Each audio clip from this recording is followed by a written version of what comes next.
always used to attack it when like defending. I think like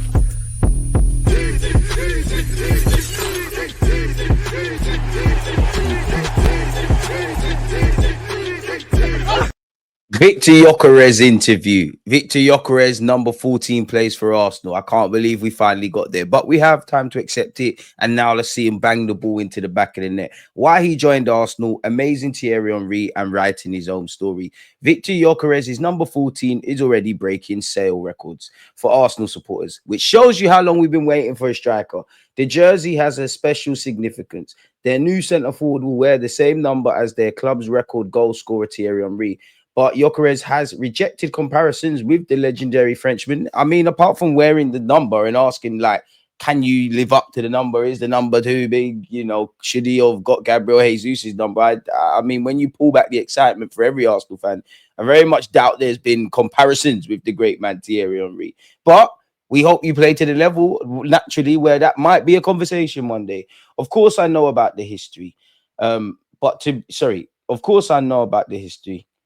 But to be honest, there weren't too many numbers to pick from. But of course, that one was available. So when I knew that it was an easy choice to take it, fair enough, there wasn't that many numbers to pick from. Obviously, well, to be fair, you can't go from being number 14 and writing whatever story this season and then go to number 9 or any other number. It's not really my intention to be compared with what he has achieved in his career, especially here. I just want to do my own thing, show my qualities. Of course, he was an amazing player, but different from me, which can't disagree with that.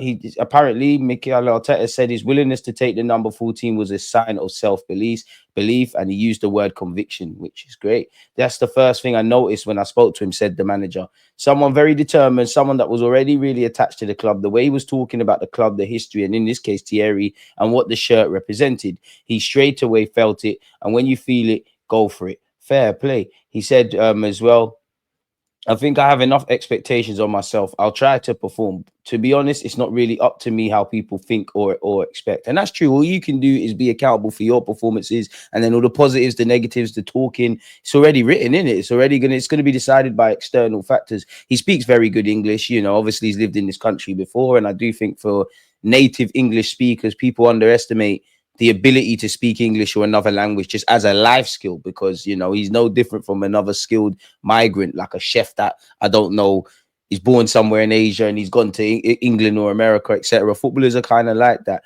And it obviously helps him adapt and adjust to his teammates and bond with them. Of course, it's great to see.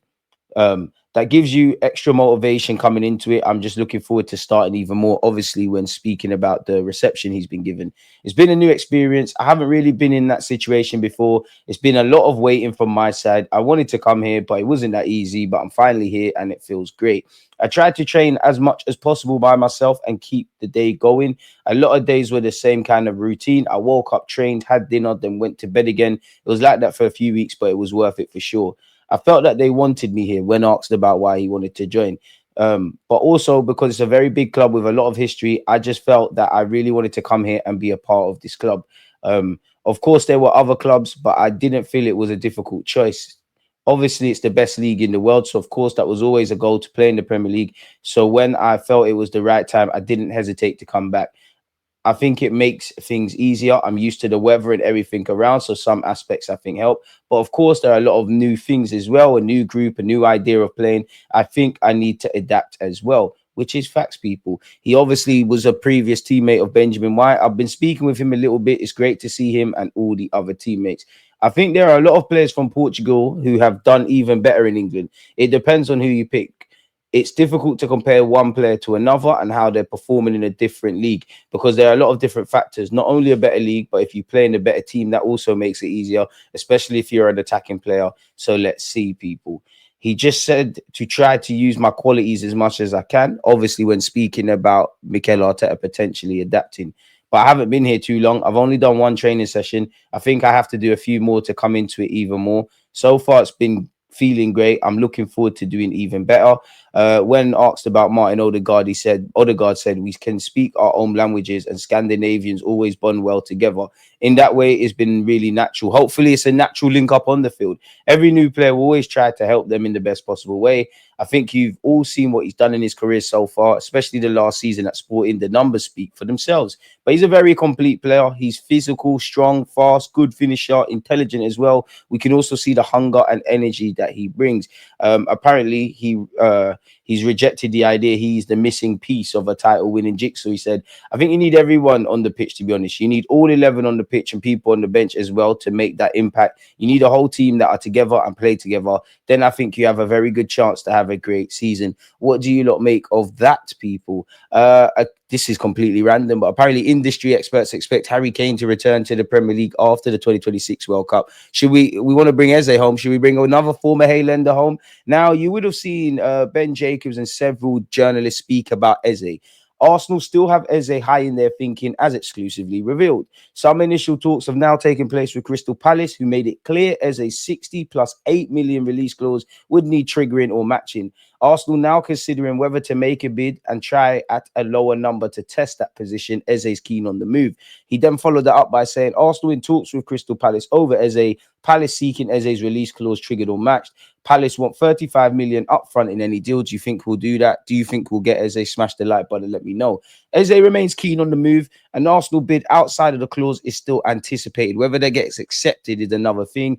Fabrizio Romano said after all the signings for Arsenal, it's now going to be important also to offload and sell some players. Now it's going to be time to create some space financially, but the top target is Eze. He's considered the perfect player to add. They're in contact with his agents. They spoke to the player several times. The players camped several times.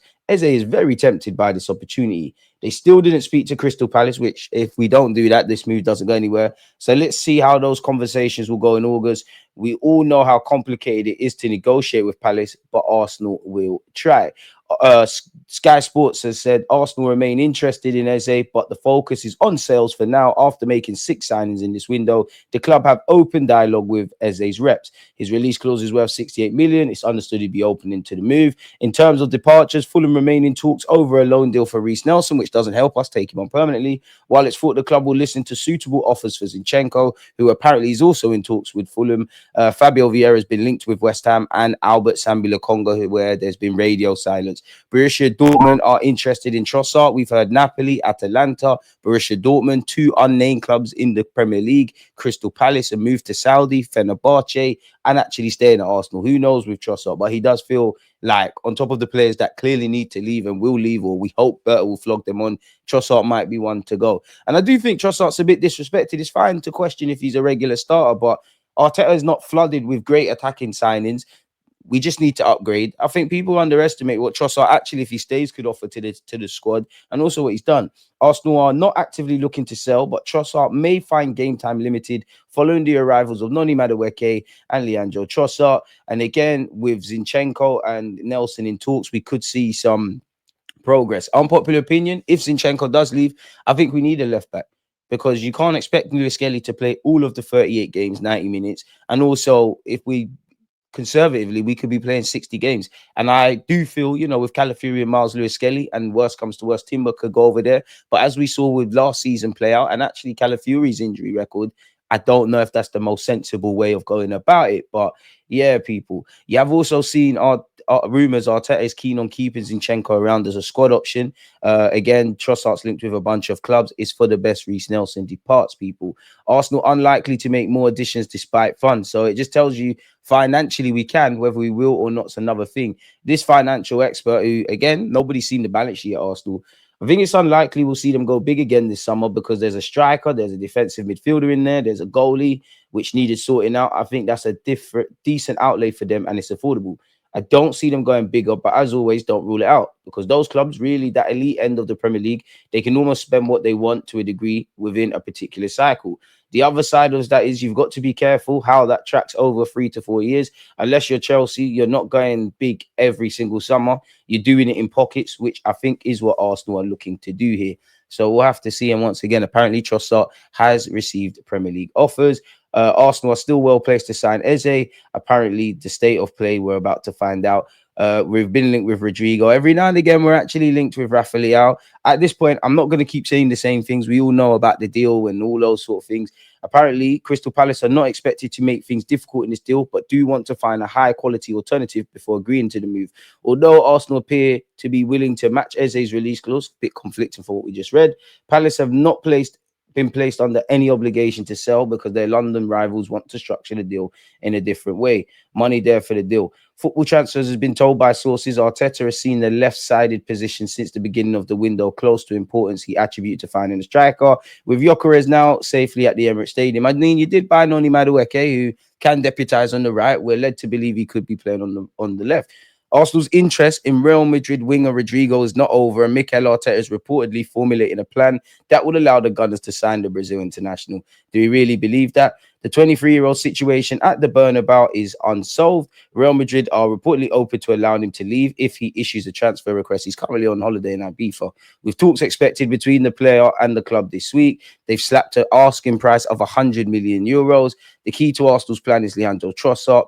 Borussia Dortmund want to sign the 29-year-old who is only under contract for another year, which it came out yesterday. We have the option of extending Trossard's deal by a further year, which kind of makes sense to maybe some of the rumors you also hear about giving Trossard a new deal with more money, not exactly increasing the terms of the deal.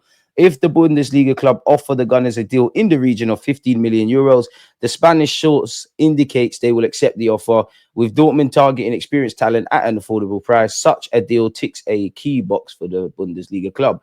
While the 15 million euros fee would not eat significantly into Real Madrid's Rodrygo asking price, it would reduce Arsenal's wage bill sufficiently to free up space and allow them to move for the South American star. Do we believe this in any capacity, people? Once again, Fulham have approached Zinchenko. Fulham apparently have been in talks with the players' camp since June. But you would imagine later today, we will probably see Zinchenko in some capacity in the North London derby, potentially Nelson as well. So it doesn't appear that those kind of players are departing anytime soon. As said, Fabio Vieira has been added to the list of West Ham potential midfield targets. So we'll have to see what happens. It's